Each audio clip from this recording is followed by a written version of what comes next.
날마다 쓰는 나의 신앙일기 TV 데일리 큐티 나무향기입니다. 오늘은 아모스 6장 9절에서 14절을 묵상하겠습니다. 한 집에 10사람이 남는다 하여도 다 죽을 것이라. 죽은 사람의 친척 곧 그 시체를 불사를 자가 그 뼈를 집 밖으로 가져갈 때 그 집 깊숙한 곳에 있는 자에게 묻기를 아직 더 있느냐 하면 대답하기를 없다 하리니 그가 또 말하기를 잠잠하라. 우리가 여호와의 이름을 부르지 못할 것이라 하리라. 보라, 여호와께서 명령하심으로 타격을 받아 큰 집은 갈라지고 작은 집은 터지리라.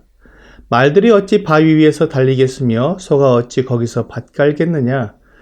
그런데 너희는 정의를 쓸개로 바꾸며 공의의 열매를 쓴쑥으로 바꾸며 허무한 것을 기뻐하며 이르기를 우리는 우리의 힘으로 뿔들을 취하지 아니하였느냐 하는도다. 만군의 하나님 여호와의 말씀이니라. 이스라엘 족속아, 내가 한 나라를 일으켜 너희를 치리니 그들이 하맛 어귀에서부터 아라바 시내까지 너희를 학대하리라 하셨느니라. 오늘 본문은 하나님의 심판이 얼마나 무섭고 두려운지를 적나라하게 표현하고 있습니다. 전쟁의 칼을 피해서 집으로 피해 숨은 사람이 10명이 있을지라도 그들이 다 죽을 것이라고 말씀하고 있습니다. 아마 이 죽음은 전염병에 의한 죽음일 것입니다. 그래서 그 시체를 불사르기 위해 친척이 온 것입니다.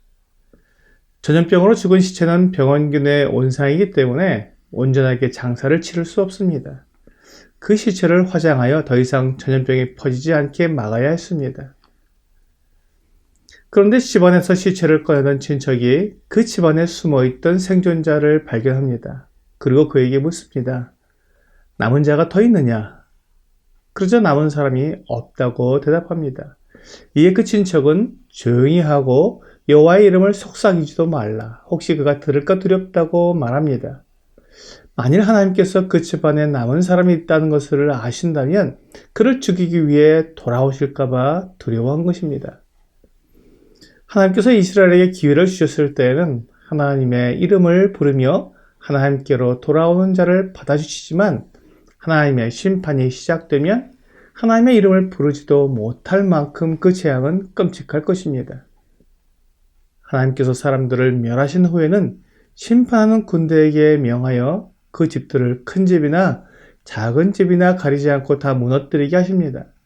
사람들이 다시는 그곳으로 돌아와 거하지 못하도록 완전히 회파시키는 것입니다. 이제 하나님은 두 가지 비유로 이스라엘의 헛된 생각을 꾸짖으십니다.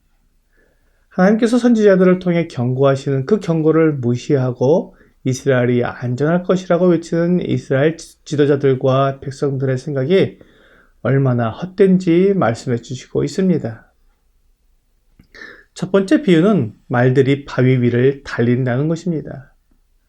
또한 소를 몰아서 바위를 갈아 밭을 만든다는 것입니다. 이런 일은 불가능합니다. 그런데 이스라엘 지도자들과 백성들은 정의를 쓸개로 바꾸며 공의의 열매를 쓴쑥으로 바꾸었다고 말씀하십니다. 그들은 무엇이 정의이고 무엇이 악인지 구분할 수 없을 정도로 혼란스럽게 만들어 놓았습니다.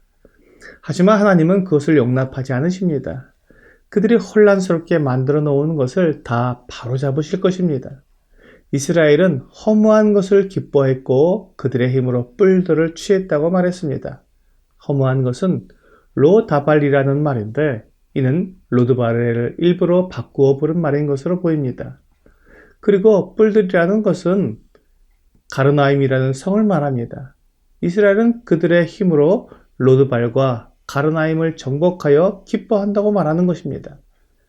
이스라엘은 자신들이 아직 힘이 있고 견고하고 큰 성을 무너뜨릴 수 있는 능력이 있기에 이방 군대가 와도 얼마든지 막아낼 수 있다고 생각하는 것입니다.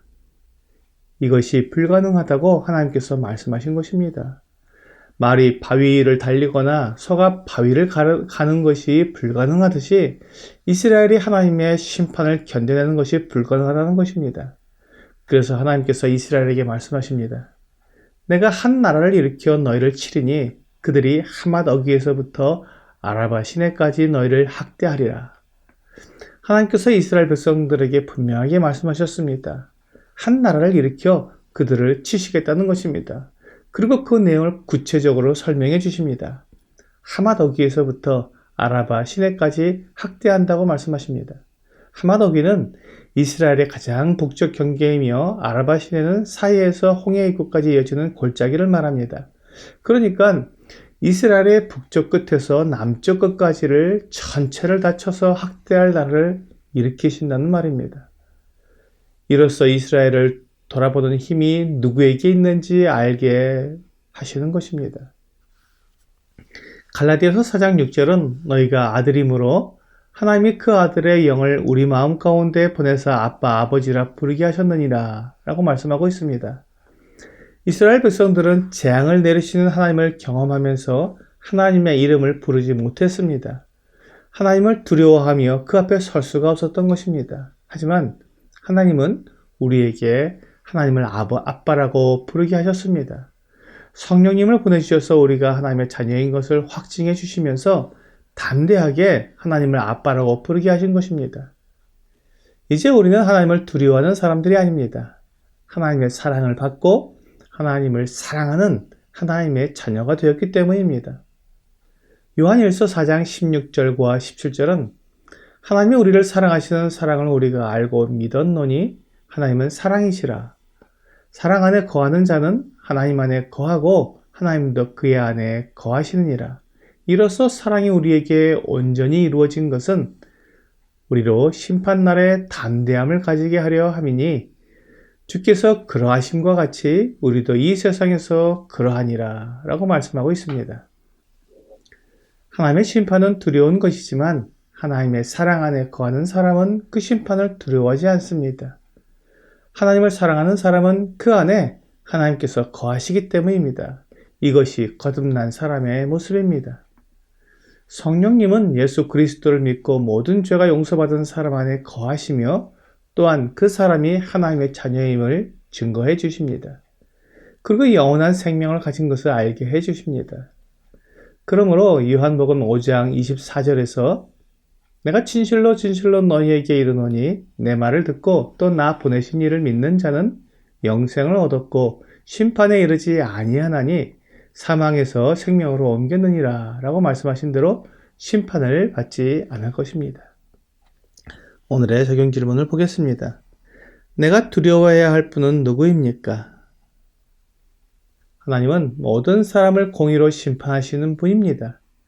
하나님의 심판 앞에 서게 되면 나의 모든 죄가 다 드러나게 됩니다. 그러므로 나를 심판하시는 그분을 두려워해야 합니다. 오늘 예수 그리스도를 믿음으로 나의 모든 죄가 용서받아 하나님의 심판을 받지 않는 거듭난 그리스도인으로서 주 예수님께 감사하는 여러분과 제가 되기를 주 예수님의 이름으로 기도합니다.